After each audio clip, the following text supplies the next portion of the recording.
नमस्कार, जय श्री राम, हर हर महादेव। अपने बुआ के पल्लू से निकल के अभिषेक बनर्जी बनने गए थे शुभेंदु अधिकारी, लेकिन अभिषेक बनर्जी ये भूल गया था कौवा जितना भी पालक लगा ले वो कभी मोर नहीं बन सकता है। और इसलिए कलकत्ता हाईकोर्ट में उसको मिला बहुत बड़ा सा थप्पड़। और ऊपर से शुभेंदु अधिकारी ने यहाँ पर दिया अभिषेक बनर्जी को बहुत बड़ा चेतावनी। और सबसे बड़ी बात है, ये आने वाले सैटरडे में ये शुभेंदु अधिकारी ममता बनर्जी और अभिषेक बनर्जी के खिलाफ सबसे बड़ा जो करप्शन का चार्जेस है वो खुलासा करने वाला है विधानसभा भवन में। और ये सब कुछ मिलके बंगाल का पॉलिटिक्स में अभी बन गया है बहुत ही हलचल। क्या हो रहा है एक एक करके आपके सामने सारे चीज रख रहा हूं। पहली अभिषेक बनर्जी का बात है। अभिषेक बनर्जी अभी रोते हुए चले गए थे कलकत्ता हाईकोर्ट। क्यों? क्योंकि अभिषेक बनर्जी को बोलना था कि उनके नाम में राज्यों के हर कोने में हो रहा है एफआईआर, और इसलिए उनको प्रोटेक्शन चाहिए, ब्लैंकेट प्रोटेक्शन चाहिए। और ये प्रोटेक्शन मिलना, ये केस लड़ना इतना आसान नहीं है, ये अभिषेक बनर्जी को भी समझ में आ रहा है। इसलिए अभिषेक बनर्जी दिल्ली से बहुत ही वरिष्ठ, बहुत ही सीनियर लॉयर कपिल सिब्बाल को यहाँ पर उड़ा के लेके आए। लेकिन वहाँ पर बचने के लिए उसको शुभेंदु अधिकारी का एग्जाम्पल देना पड़ा। लेकिन वो देने के बाद भी उसको कुछ फायदा नहीं हुआ। ऊपर से कलकत्ता हाईकोर्ट ने सीधे मना कर दिया कि भाई ऐसे नहीं हो सकता है। केस क्या हो रहा है यहाँ पर, पिछले कुछ दिनों में अभिषेक बनर्जी के नाम में 8 एफआईआर हो गया है। और एक से बढ़कर एक एफआईआर को अगर चेक किया जाएगा तो वहां पर एक ही चीज सामने आ रहा है कि अभिषेक बनर्जी के लिए मुश्किल के घड़ी और भी मुश्किल होते जाते हुए दिख रहा है। तो इसलिए अभिषेक बनर्जी को अभी बोलना है कि भाई जितना एफआईआर करना है कर लो, मैं कोई इन्वेस्टिगेशन में यहाँ पर कोऑपरेट नहीं करने वाला हूँ, मुझे एक ब्लैंकेट प्रोटेक्शन दे दो। और इसलिए उसने शुभेंदु अधिकारी का जिक्र किया। क्यों शुभेंदु अधिकारी का जिक्र किया? क्योंकि देखिए, जब 2021 के इलेक्शन वेस्ट बंगाल में हुआ था तब शुभेंदु अधिकारी बन गए थे एलओपी।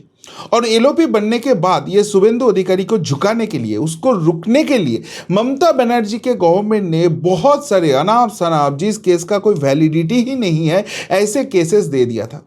एक ही मकसद था, शुभेंदु अधिकारी ये सारे केसेस में उलझ जाएंगे और वो अपना पॉलिटिकल एक्टिविटी नहीं कर पाएंगे। और ये सब लेके शुभेंदु अधिकारी जी पहुंच गए थे कलकत्ता हाईकोर्ट। वहां पर जाके बोला सीधे बात कि आप देखो ये सारे केसेस का मेरिट, इसके साथ मेरा क्या ताल्लुक है, ये पुलिस जो कर रहा है ये तो पॉलिटिकल वेंडेटा है। और कोलकाता हाईकोर्ट ने भी ऐसे ऑब्जर्वेशन दिया। और उसके बाद बोला कि ठीक है भाई, चलो अगर शुभेंदु अधिकारी के अगेंस्ट आपको कुछ भी इन्वेस्टिगेशन करना है, एफआईआर लॉन्च करना है, तो एक काम करो, सबसे पहले आप कोलकाता हाईकोर्ट में आ जाओ और फिर हम यहां पर देखेंगे सच में उस केस में प्रोसीड करने के लिए कोई जगह है कि नहीं। अगर है तो हम उसको दे देंगे, अगर नहीं है तो आप शुभेंदु अधिकारी को डिस्टर्ब नहीं कर सकते हो। और आप बिलीव नहीं करोगे, कोलकाता हाईकोर्ट का ये डिसीजन के बाद एक भी केस ममता पुलिस ने शुभेंदु अधिकारी के अगेंस्ट कर नहीं पाया। तो यहां से ही प्रूव हो जाता है वो कितना बड़ा पॉलिटिकल वेंडेटा था।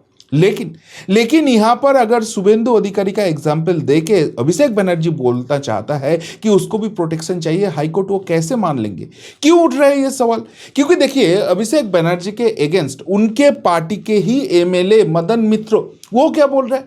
वो बोल रहा है कि ये जो अभिषेक बनर्जी है ये बहुत ही धुरंधर है और ये पॉलिटिकल मर्डर करते हैं। ये जो किलर है उसको, कॉन्ट्रैक्ट किलर को हायर करते हैं और जो अपोजिशन है उसको खत्म करता है। कौन बोल रहा है? उनका खुद का पार्टी का लोग बोल रहे हैं। नॉट ओनली दैट, इनके पार्टी के जितने भी टुकड़े हुए हैं, वो एनसीपीआई वाले टुकड़े हो सकता है, वो ऋतव्रत वाला टुकड़े हो सकता है, वो सारे युवा नेता जो एक दिन अभिषेक बनर्जी के उंगली के इशारे पे नाचते थे, रिजू दत्त से लेकर कहिनीर मजुमदार, सुदीप रहा, सब लोग अभी अलग हो गया है। और सबने ये अभिषेक बनर्जी को ही निशाना बनाया कि इसने पूरा जो सिस्टम है उसको गड़बड़ कर दिया है, यही था सबसे करप्टेड नेता।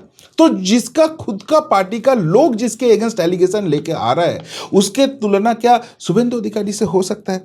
और नॉट ओनली दैट, ये अभिषेक बनर्जी के against ED, CBI, CID, police सब में केस है, सब में इन्वेस्टिगेशन किया है। और ये maximum cases court monitor investigation है।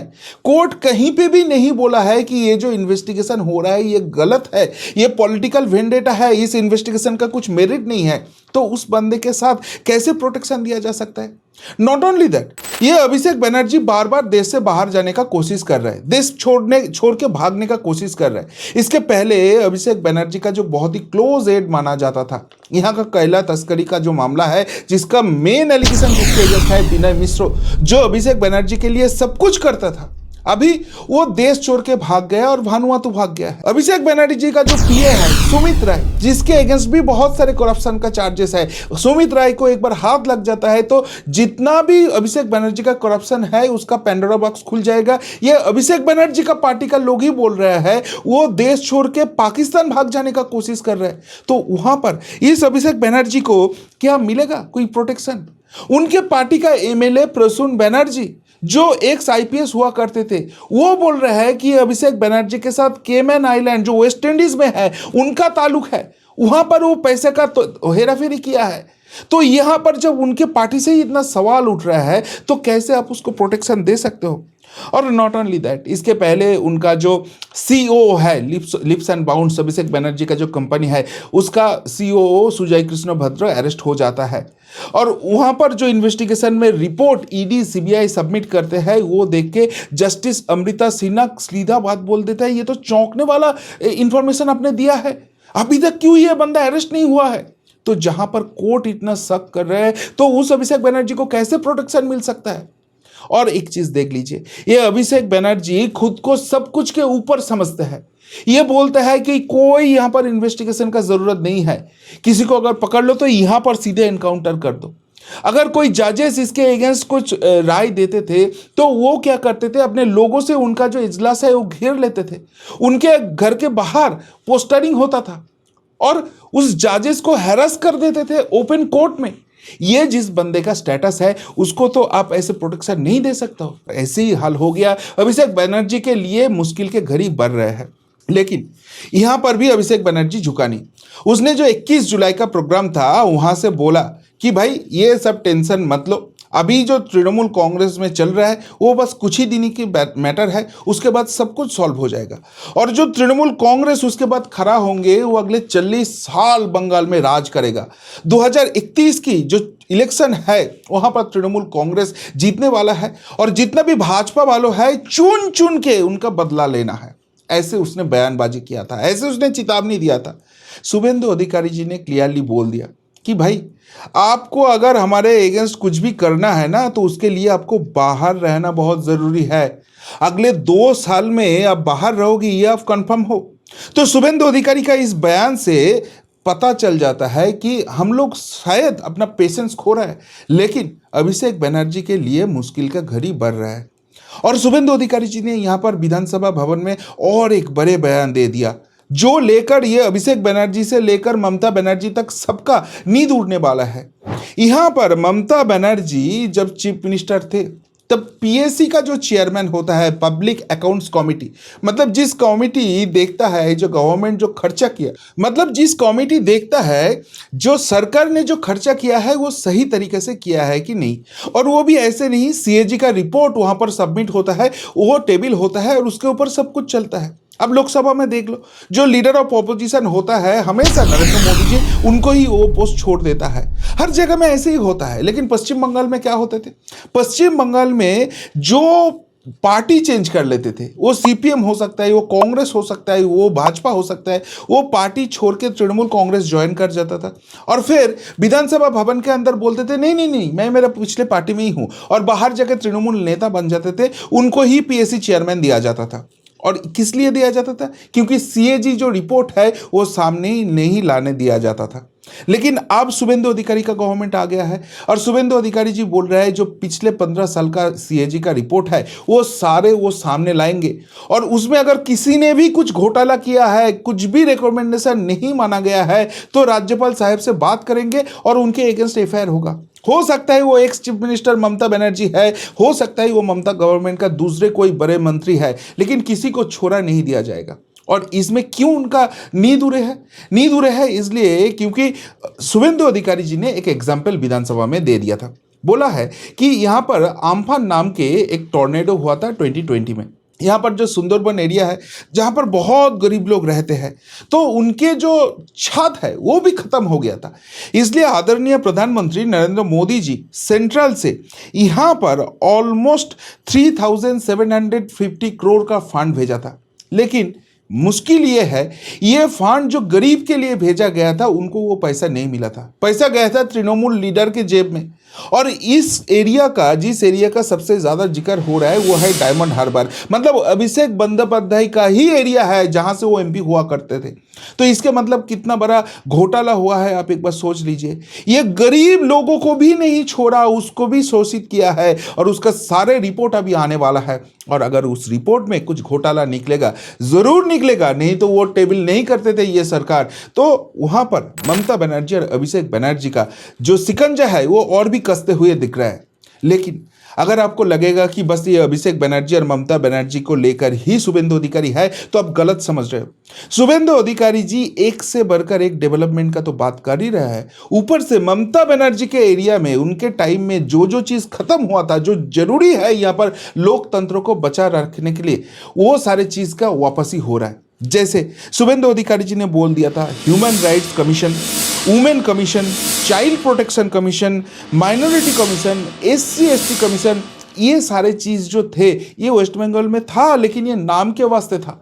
अगर टीएमसी वालों के लिए कुछ भी प्रॉब्लम होता तो ये ढाल बन के सामने आ जाते थे, और जो एक्चुअल लोगों का प्रॉब्लम होता था वहां पर इसको दिखा नहीं मिलते थे। तो ये सारे कमीशन का रिवैम्प होगा और 1 अगस्त से ये फिर से चालू होने वाला है। मतलब यहां पर जो जंगल राज चल रहा था, जो खत्म कर दिया है यहाँ का बंगाल का लोग, वो जिस लिए खत्म किया था वो सारे चीज अभी वापस आ रहा है और बंगाल का लोगों को डबल इंजन का एक्चुअल फायदा मिल रहा है। नॉट ओनली दैट, शुभेंदु अधिकारी जी ने विधानसभा भवन में यह भी बोल दिया है कि ममता बनर्जी लास्ट 15 साल से यहाँ पर पुलिस मंत्री थे, लेकिन पुलिस के हाल अभी सबसे खराब है, क्योंकि यहाँ पर जो रिकमेंडेड पद है, जो पोस्ट है, वो ही खाली है, 1/3 खाली हो गया, क्योंकि लोग रिटायर कर रहे हैं, लेकिन ममता बनर्जी कोई नए रिक्रूटमेंट नहीं कर रहे। जो भी रिक्रूटमेंट हो रहा है, पार्टी कैडर को कैजुअल स्टाफ करके, सिविक वॉलंटियर करके यहाँ पर घुसा रहे थे। तो इसलिए पुलिस फोर्स का हालत अभी बहुत खराब है, और इसलिए यहाँ का जो रूल्स एंड रेगुलेशन है, जो कानून व्यवस्था है, वो बहुत ही खराब सिचुएशन में चले गए हैं। और इसलिए दुर्गा पूजा के पहले ही कम से कम 16,000 कांस्टेबल का रिक्रूटमेंट हो जाएगा, और पुलिस का अन्य पद में 20,000 के भी ज्यादा पद में अभी भर्ती हो जाएगा। मतलब पुलिस सिस्टम का जो रिकवरी है, पुलिस सिस्टम का जो स्टेबिलाइजेशन है, उसके लिए भी ये गवर्नमेंट काम करना चालू कर दिया है। और सबसे बड़ी बात है नारी सुरक्षा, जो ममता बनर्जी के जमाने में सबसे बड़ा क्वेश्चन बन गया था। यहाँ का लोग सबसे हैरान था, जिसलिए एक से बढ़कर एक इंसिडेंट यहाँ पर हो गया है। वो पार्क स्ट्रीट बोल दीजिए, वो कामधुनी बोल दीजिए, वो आरजीकर बोल दीजिए, वो कस्बा लॉ कॉलेज बोल दीजिए, वो हंसखाली बोल दीजिए, वो संदेश खाली बोल दीजिए, हर जगह पे यहाँ पर नारी का सुरक्षा लेकर बहुत सारे सवाल उठा था, और लोग बहुत गुस्से में इसलिए ममता बनर्जी के अगेंस्ट वोट भी किया है। लेकिन अब शुभेंदु अधिकारी पुलिस को बोल दिया है कि कहीं पे भी कुछ नारी के ऊपर क्वेश्चन आता है, उसके प्रोटेक्शन के लिए कुछ भी सवाल उठता है, कोई उसको कुछ भी टीजिंग करते हैं, तो वहां पर करे से करे कार्रवाई करो, और वहां पर किसी का फोन आप अटेंड मत करो। कोई नेता मंत्री अगर आपको बोलते हैं कि ये आपको नहीं करना है, आप पार्टी का कलर मत देखो। कोई अगर किसी भी यहाँ पर महिलाओं के ऊपर, माँ बहने के ऊपर अत्याचार करने का कोशिश भी किया ना, तो उसको करे सबक सिखा दो। वहाँ पर आपको सोचने का जो भी कोशिश करेगा वो बस मुझे बोल दो। और सबसे बड़ी बात है, ममता बनर्जी के ज़माने में जो जो केसेस दबाया गया था, बोला था कि ऑपोजिशन का केसेस है, ये हमारा पार्टी इन्वॉल्व है, इसको आगे नहीं बढ़ाना है, वो सारे केसेस भी अभी रीओपन होने वाला है। ये तो गया पुलिस सिस्टम। लेकिन गवर्नमेंट एम्प्लॉइज जो सबसे ज्यादा दिक्कत में थे ममता बनर्जी के जमाने में, उसके लिए भी एक से बढ़कर एक खुशखबरी अभी शुभेंदु अधिकारी दे दिया। पहले ही तो यहाँ पर 6 पे कमीशन चल रहा है, जब सेंट्रल यहाँ पर 8 पे कमीशन करने का बात कर रहा है, वेस्ट बंगाल में अभी भी 6 पे कमीशन चल रहा है। तो ये जो संकल्प पत्र था, वहाँ पर शुभेंदु अधिकारी और बाकी सारे तमाम भाजपा का लीडर ने बोल दिया था कि हमारा गवर्नमेंट फॉर्म होगा तो हम पहले काम करेंगे, आपके लिए 7 पे कमीशन कर देंगे, और उसका जिक्र कल कर दिया। एक 4 पर्सन कमेटी वहाँ पर बना दिया, और सबसे इंपॉर्टेंट बात है, वो 4 पर्सन कमेटी में कौन है? 2 जाने माने इकोनॉमिस्ट है और 2 आईएएस ऑफिसर है जो जो फिनेंस डिपार्टमेंट है उसके साथ लियाजो करेंगे। तो इसके मतलब ये जो 7th पे कमीशन है, ये ममता बनर्जी की तरफ बस कमीशन बना दिया आंखों में धूल झोंकने के लिए, ऐसे नहीं है। इसको प्रॉपर्ली इंप्लीमेंट किया जाएगा और एग्जीक्यूट भी किया जाएगा, उसके पूरे इंतजाम कर दिया। ऊपर से ममता बनर्जी को बोला जाया था डीए मारा सरकार, मतलब ये गवर्नमेंट एम्प्लॉइज जो है उसको डीए नहीं देते थे, और इसके लिए एक से बढ़कर एक केस हुआ। बार बार ममता बनर्जी हार गए। फाइनली ऑनरेबल सुप्रीम कोर्ट ने भी बोल दिया कि अगर अब नहीं देते हो तो आपके गवर्नमेंट को हम एक्सपेल कर देंगे। उस सिचुएशन में भी ये लोग नहीं दिए थे। नए गवर्नमेंट आने के बाद अभी उसका रोड मैप क्लियर कर दिया। ये बहुत सारे पैसा पेंडिंग है, तो एक बार में देना इस गवर्नमेंट के लिए थोड़ा मुश्किल हो जाएगा। इसलिए ये ऑनरेबल सुप्रीम कोर्ट को बोल दिया कि हम ऐसे ऐसे रोड मैप बना रहे हैं और इस हिसाब से हम दे देंगे। और सुप्रीम कोर्ट इस डिसीजन से इतना खुशी है, इतना उनको कॉन्फिडेंस आ गया है। ये डीए लेके एक मामला आज था, तो सुप्रीम कोर्ट ने बोल दिया कि नहीं, ये मामला भी हियरिंग करने का ज़रूरत नहीं है, इसके लिए हमने जो बेंच बनाया था वो मैं डिस्पोज कर रहा हूँ। तो इसके मतलब इस गवर्नमेंट का जो करने का तरीका है वो बस मुंह में बयानबाजी नहीं है, वो बस ग्राउंड लेवल में आके सच में एग्जीक्यूशन करने का जगह है। और कोर्ट के बात करो तो इस गवर्नमेंट के लिए क्यों कॉन्फिडेंस बन रहा है? क्योंकि देखिए, ये गवर्नमेंट जो काम कर रहा है वो कानून के रास्ते में ही कर रहा है।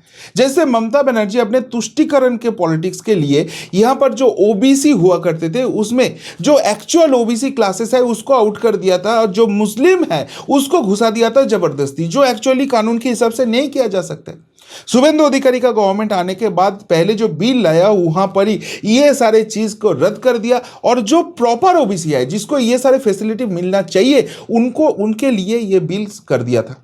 और वो लेके अभी कलकत्ता हाईकोर्ट में एक मामला दायर हो गया था, लेकिन वहां पर भी कलकत्ता हाईकोर्ट ने मना कर दिया कि गवर्नमेंट ने जो डिसीजन लिया है वो एकदम कानून के हिसाब से बराबर है, तो ये सुन के टाइम वेस्ट करने का कोई ज़रूरत नहीं है। तो यहाँ से ही आता है कॉन्फिडेंस। तो इसके मतलब एक साइड में अभिषेक बनर्जी और ममता बनर्जी, हाँ अभी वो जेल के बाहर है, इसलिए बहुत सारे लोग नाखुश है, लेकिन उनके मुश्किल के घड़ी दिन के दिन बढ़ते जा रहा है। और ऊपर से शुभेंदु अधिकारी जो प्रॉपर लीडर है, जो बंगाल को सच में सोनार बांग्ला बनाना चाहता है, जो नरेंद्र मोदी जी का सपना है वो पूरा करना चाहता है, वो पूरा अपने रास्ते में, सही रास्ते में पश्चिम बंगाल को दिशा दिखा रहा है। और यही पश्चिम बंगाल का राजनीति के सबसे इंपॉर्टेंट टेक अवे पॉइंट आज के दिन में है। क्या बोलेंगे ये सारे सिचुएशन को लेकर?